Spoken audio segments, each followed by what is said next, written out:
समीक्षा mathematics classes में मैं संजीव कुमार यूट्यूब चैनल पर आप लोगों का स्वागत करता हूं। आज का यह वीडियो क्लास 9th का है, जिसमें समलंब चतुर्भुज का क्षेत्रफल के ऊपर चर्चा करेंगे। इसके पहले वाले वीडियो में हम हीरोस फार्मूला पे समत्रिभुज का क्षेत्रफल, समचतुर्भुज का क्षेत्रफल बता दिए हैं। तो आज समलंब चतुर्भुज का क्षेत्रफल निकालेंगे, इसमें हम हीरोस फार्मूला का प्रयोग करेंगे। तो आइए पहले समलंब चतुर्भुज क्या है, समलंब चतुर्भुज किसे कहते हैं, उसकी आकृति किस प्रकार है। पहले मेंसुरेशन में प्रश्न बनाने से पहले आप फिगर को बनाइए। फिगर अगर आपका बढ़िया से क्लियर है तो बिल्कुल हिसाब आपसे बनेगा। तो समलंब चतुर्भुज ट्रेपेजियम टॉपिक होगा समलंब चतुर्भुज।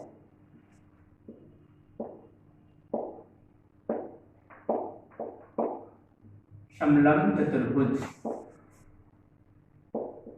ट्रेपेजियम।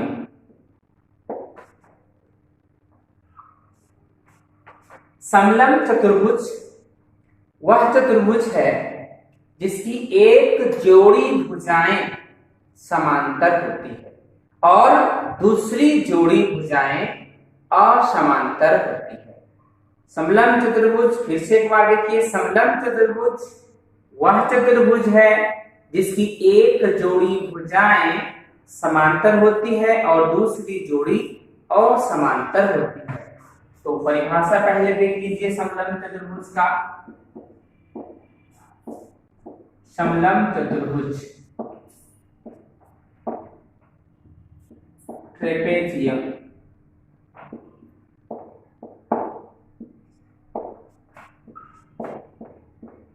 समलंब चतुर्भुज वह चतुर्भुज है जिसमें एक जोड़ी भुजाएं समांतर होती है और दूसरी जोड़ी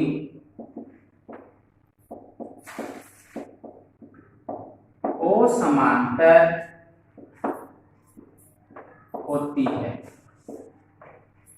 समलंब चतुर्भुज वह चतुर्भुज है जिसमें एक जोड़ी भुजाएं समांतर होती है और दूसरी जोड़ी असमांतर होती है। फिगर देखिए समलंब चतुर्भुज का। यह जो आकृति है ए बी सी डी, इसमें ए बी रेखा डीसी के समांतर है। ये ए बी रेखा डीसी के समांतर है, तो एक जोड़ी भुजाएं समांतर है और एडी और बीसी, एडी और बीसी जो भुजा है ये असमांतर है। कैसी है? असमांतर है। तो परिभाषा क्या हो गया, जिसमें एक जोड़ी भुजाएं समांतर हो और दूसरी जोड़ी भुजाएं असमांतर हो, समलंब चतुर्भुज कहलाता है, ट्रेपेजियम कहलाता है। अब इसमें क्या है, ये समलंब चतुर्भुज की इसमें ऊंचाई है। समलंब चतुर्भुज की ये आपका ऊंचाई है, ध्यान दीजिएगा। समलंब चतुर्भुज की डीएम ऊंचाई है और ये सी से अगर डालेंगे सी एन तो ये भी इसकी ऊंचाई ही है। ध्यान दीजिए, जब हम इसका निकालते हैं क्षेत्रफल तो इसका फार्मूला होता है सबसे पहले कि समलंब चतुर्भुज का क्षेत्रफल, समलंब चतुर्भुज का क्षेत्रफल इक्वल टू 1/2 गुने समांतर भुजाओं का योग, समांतर भुजाओं का योग गुने ऊंचाई, समांतर भुजाओं का योग गुने ऊंचाई। समलंब चतुर्भुज का क्षेत्रफल area of the trapezium 1/2 1/2 into समांतर भुजाओं का योग। समांतर भुजा डीसी है, समांतर भुजा एबी है, तो दोनों भुजाओं का योग। और ऊंचाई कौन होगा, बी से लेके एम तक या सी से लेके एन तक।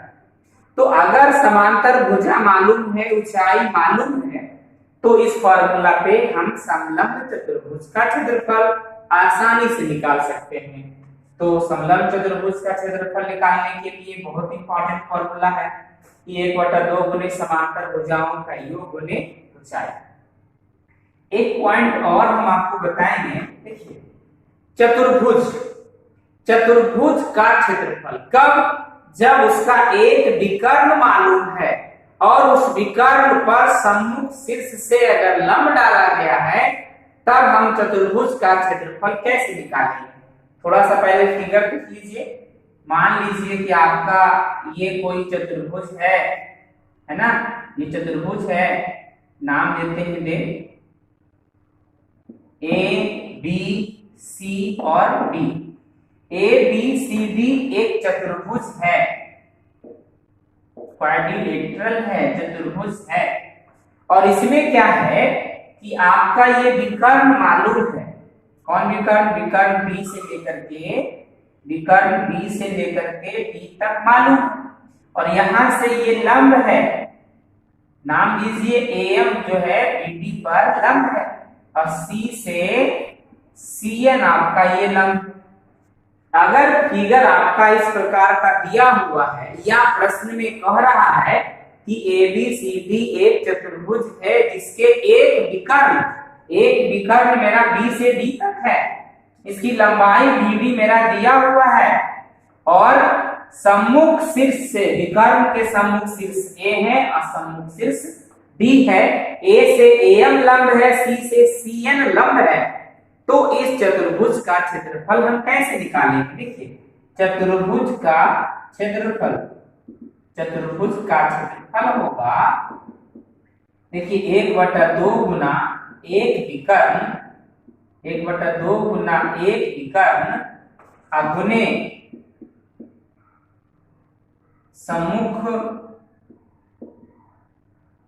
सम्मुख शीर्ष से विकर्ण पर डाले गए लंब का योग। फिर से एक बार देख लीजिए,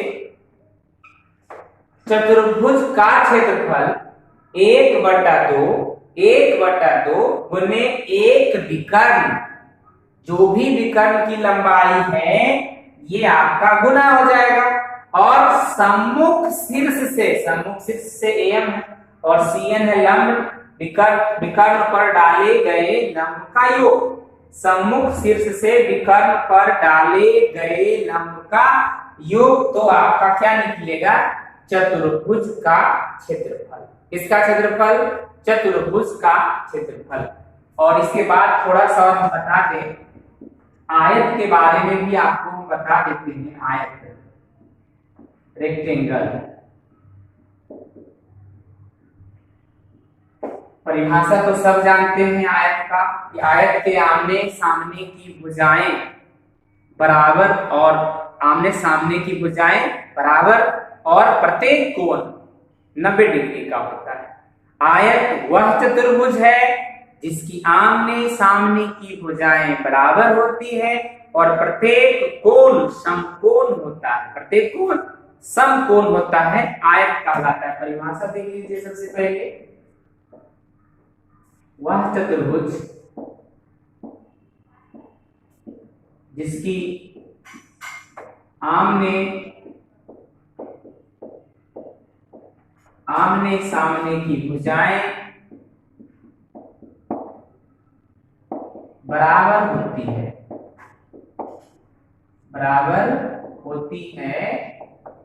और प्रत्येक कोण समकोण होता है, प्रत्येक कोण समकोण होता है, आयत कहलाता है। अब देखिए आयत, फिगर देख लीजिए थोड़ा सा आयत का। ए बी सी डी आपका क्या है, आयत है। तो बीसी भुजा एडी के बराबर है और एबी भुजा बीसी के बराबर है। तो परिभाषा के अनुसार कि वह चतुर्भुज जिसकी आमने सामने की भुजाएं बराबर होती है और प्रत्येक कोण समकोण होता है, आयत कहलाता है। फिगर देखिए आयत का, आयत के लिए लंबाई है, ये इसकी चौड़ाई है। लंबाई को L से सूचित करेंगे, चौड़ाई को D से सूचित करेंगे। तो इसमें फॉर्मूला हो जाएगा सबसे पहला कि आयत का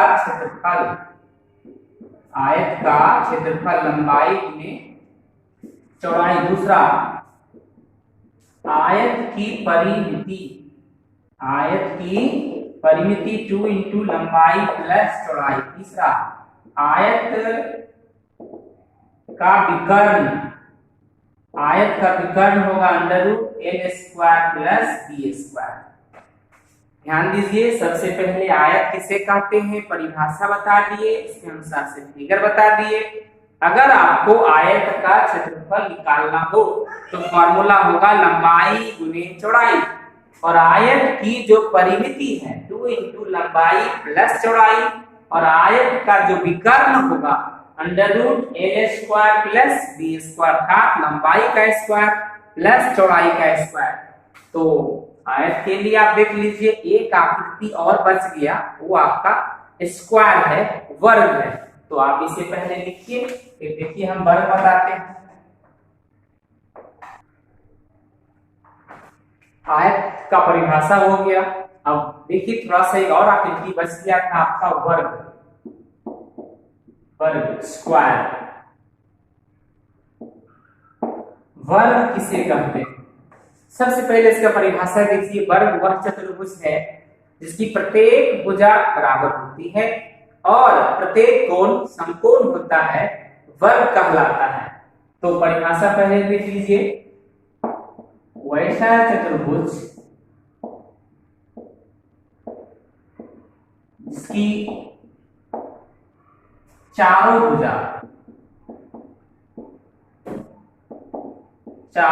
भुजा की लंबाई समान हो और प्रत्येक कोण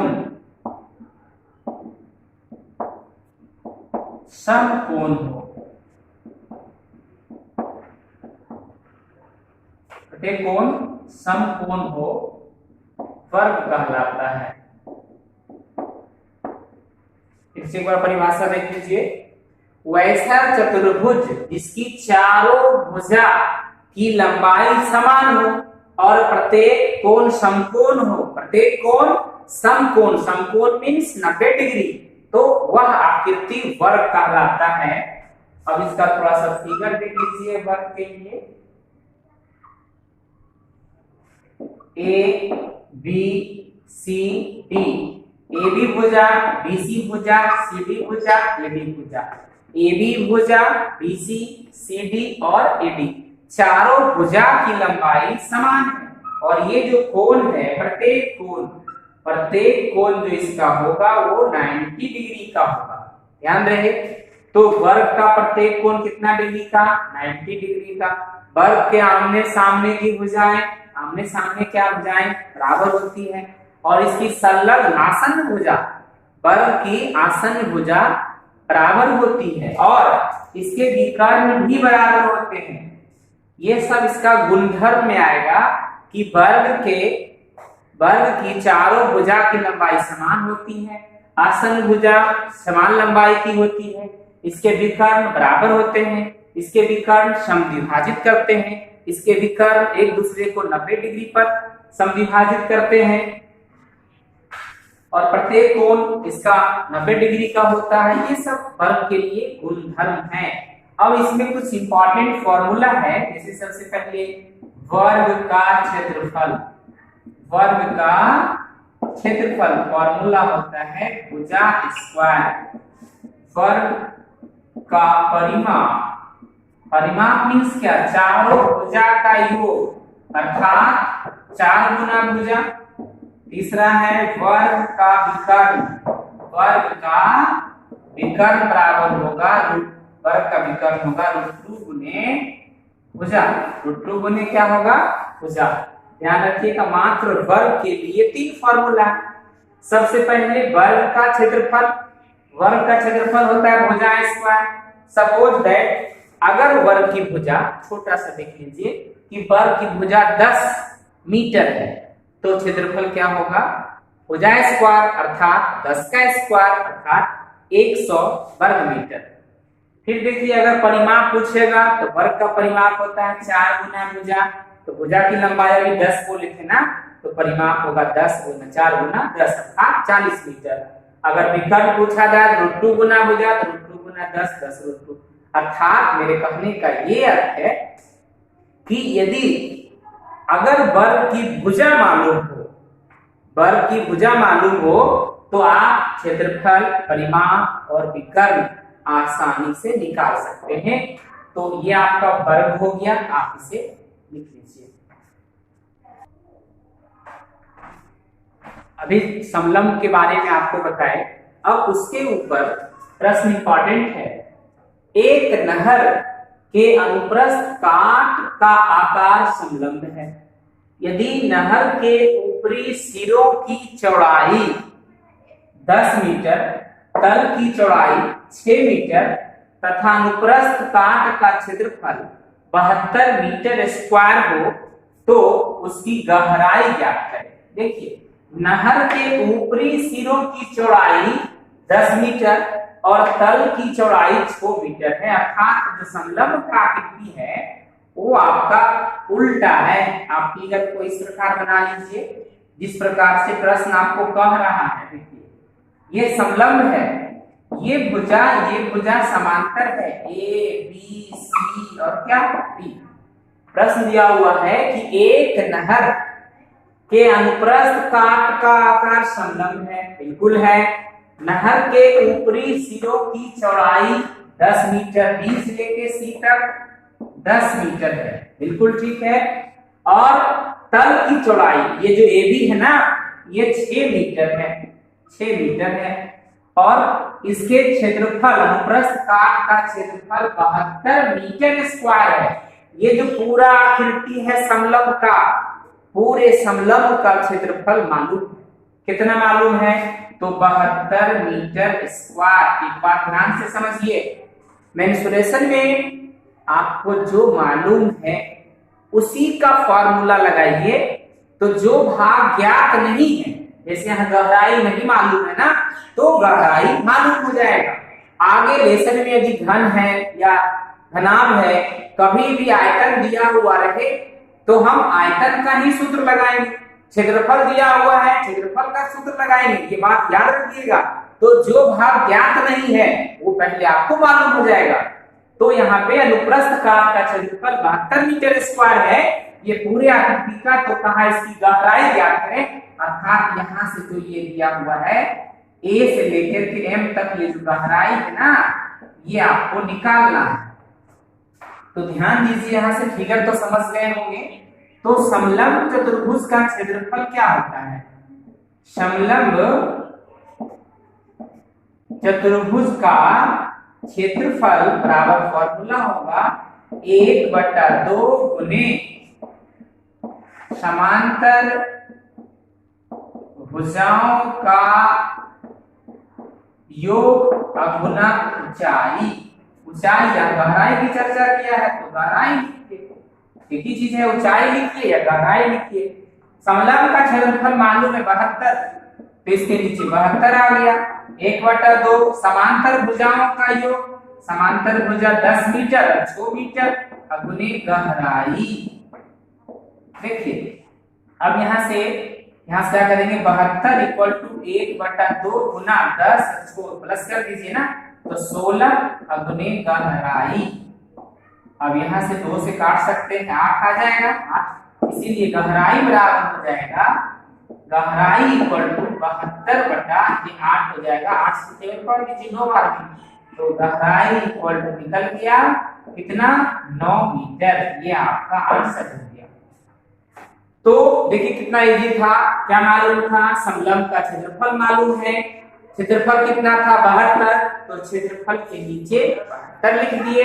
समांतर भुजाओं का योग 10 अक्षों, तो 10 प्लस 6 16, 2 से कट जाएगा 8, तो गहराई बराबर होगा 72 बटे कितना 8, गुना में था भाग में आ गया, 8 9 72, तो 9 मीटर आ गया। ये आपका आंसर हो गया, आप इसे लिख लीजिए। देखिए समलंब के ऊपर ये दूसरा प्रश्न है। एक खेत समलंब के आकार का है जिसकी समांतर भुजाएं 25 मीटर और 10 मीटर है। इसकी और समांतर भुजाएं 14 मीटर और 13 मीटर है। इस खेत का क्षेत्रफल ज्ञात करें। इस खेत का क्षेत्रफल ज्ञात करें। ध्यान रखिएगा समलंब के आकार का है। ये क्वेश्चन बहुत ही महत्वपूर्ण है। इसके ऊपर बहुत सारे प्रश्न हैं जहां पे विद्यार्थियों को सबसे ज्यादा प्रॉब्लम होता है। तो फिगर समझ गए, हिसाब बिल्कुल इजी है, आप इसे देखिए। ये आकृति समलंब का है। फिगर पहले स्पष्ट कर देते हैं। समलंब दिया गया है आपका ए बी सी डी, एक समलंब चतुर्भुज है जिसकी समांतर भुजा 25 मीटर। देखिए ये आपका 10 मीटर का हो गया, ये पूरा है 25 मीटर। ध्यान दीजिएगा, बस इसी को समझना है। ये समांतर भुजा है, ये भुजा समांतर है, तो चूंकि ये कम है तो 10 मीटर, ये ज्यादा है तो ये 25 मीटर। और कहा इसकी असमांतर भुजा एडी और बीसी भुजा असमांतर है जिसकी लंबाई है 14 मीटर और 13 मीटर। तो ये आपका आ गया 14 मीटर का और ये इसकी लंबाई है 13 मीटर। ध्यान दीजिए, इस खेत का क्षेत्रफल चाहिए। खेत मेरा किसके आकार का है? तो खेत देखिए समलंब के आकार का है। खेत किसके आकार का है? तो समलंब के आकार का है। तो समलंब चतुर्भुज का क्षेत्रफल होता है 1/2 गुणे समांतर भुजाओं का योग गुणे ऊंचाई। और यहाँ पे समांतर भुजा तो ऑलरेडी पहले से मालूम है, लेकिन सबसे इंपॉर्टेंट बात इसकी ऊंचाई ही नहीं मालूम है। ये जो ऊंचाई है ना cm, ये ऊंचाई आपको नहीं मालूम है। तो सबसे पहले अगर हम ये ऊंचाई मालूम कर लेंगे तो क्षेत्रफल निकाल लेंगे, लेकिन हम इतना जल्दी आपको ऊंचाई नहीं मालूम होगा। ऐसे प्रश्न के लिए आपको क्या करना है, आप देखिए, आप पहले जो दिए है ना इसके समांतर में एक रेखा खींचिए। ध्यान दीजिएगा, नाम बता रहे, नाम दे दीजिए ई। देखिए डीए के समांतर सीई खींचा जो एडी को ई पर मिलती है या काटती है, काट रही है ना। तो ये 14 मीटर है और इसके समांतर में ये लिए है ना, तो ये भी तो 14 मीटर का होगा, बिल्कुल होगा। हमेशा जब भी समलंब में ऊंचाई निकालना रहे तो इस भुजा के समांतर भुजा आपको खींचना ही पड़ेगा। तो ये 14 मीटर, तो ये भी 14 मीटर हो गया।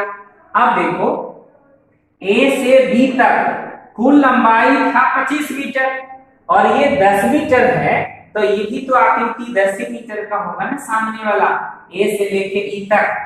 अब बताओ ए से ई तक अगर 10 मीटर है ना 10 मीटर, तो इधर आपका बच गया 15 मीटर, क्योंकि पूरा 25 है, पूरा 25 में से 10 घट जाएगा तो यहां से लेकर के आपका आ गया 15 मीटर। 15 मीटर बी से ई तक की लंबाई है। और आप हीरोन्स फॉर्मूला पढ़ चुके हैं बहुत अच्छे तरीके से। तो CED एक त्रिभुज है, इसकी एक भुजा 14 मीटर, एक भुजा 15 मीटर और एक भुजा 13 मीटर। तो अगर तीनों भुजा की लंबाई मालूम है वही तो हीरोन्स फॉर्मूला लगेगा। सबसे पहले आप S निकालेंगे, S equal to A plus B plus C। फिर से सुनिए, तीनों भुजा की लंबाई मालूम है तो हम पहले CED का क्षेत्रफल निकाल लेंगे हीरोन्स फॉर्मूला पे। अगर मेरा क्षेत्रफल मालूम हो गया और चूंकि आधार 15 मीटर मालूम है तो ये तो त्रिभुज के लिए ऊंचाई है, C से M तक इस त्रिभुज की क्या है ऊंचाई। तो त्रिभुज का क्षेत्रफल होता है 1/2 गुने आधार गुने ऊंचाई। तो यहाँ से आधार मालूम है, क्षेत्रफल मालूम है, हम ऊंचाई निकाल लेंगे। और जो त्रिभुज की ऊंचाई है वही तो समलंब चतुर्भुज की ऊंचाई है। तो आइए थोड़ा सा पहले फिगर को और समझ ले बढ़िया से। क्योंकि ए बी सी डी एक समलंब चतुर्भुज है, समलंब चतुर्भुज है जिसमें A B equal to 25 meter, B C equal to 10 meter, A B equal to 14 meter और B C equal to 13 meter है। और सी से और डी ए के समांतर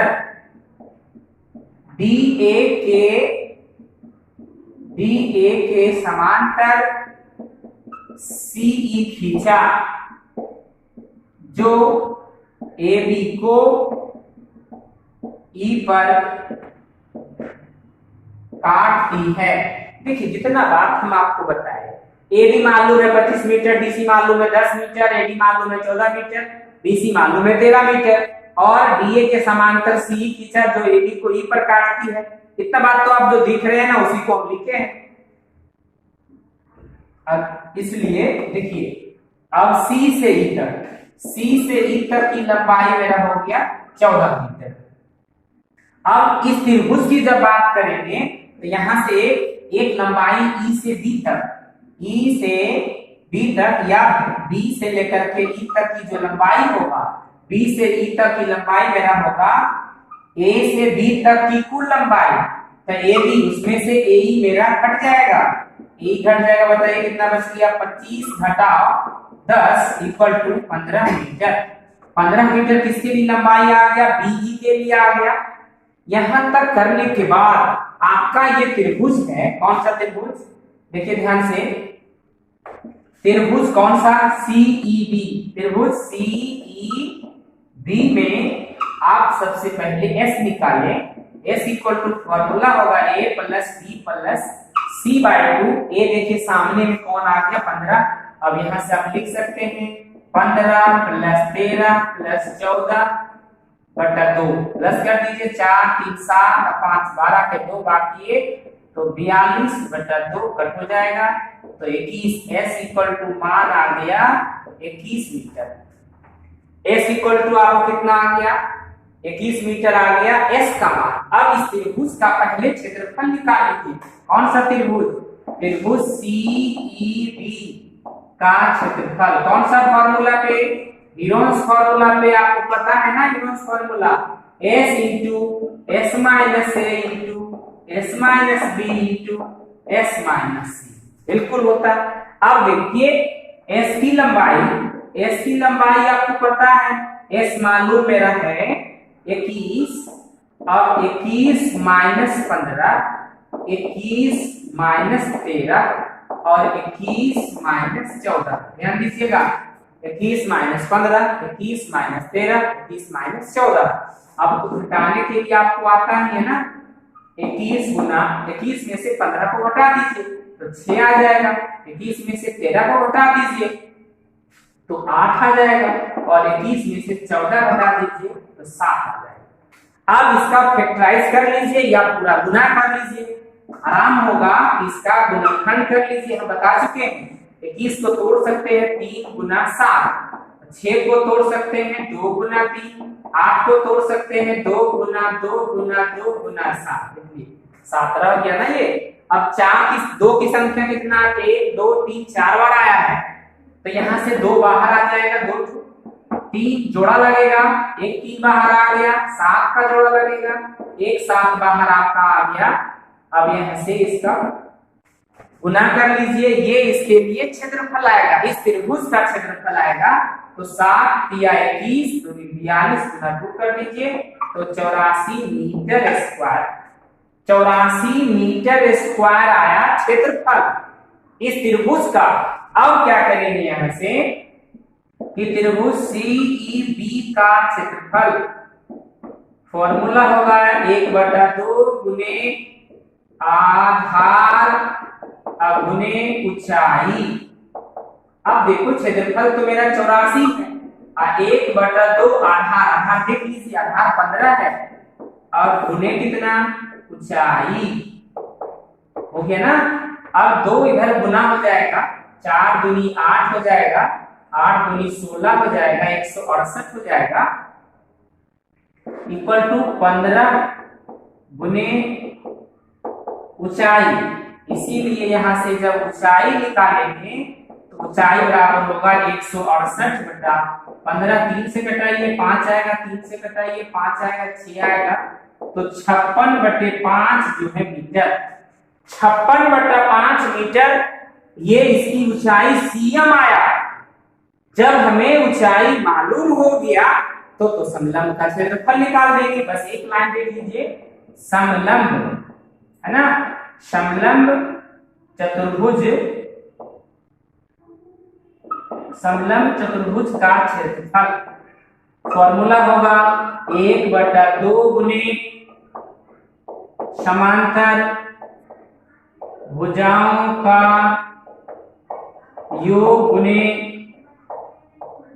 ऊंचाई, समांतर भुजाओं का योग गुने ऊंचाई, समलंब चतुर्भुज का क्षेत्रफल, ध्यान दीजिएगा, इक्वल टू 1/2 गुने समांतर भुजाओं का योग गुने ऊंचाई।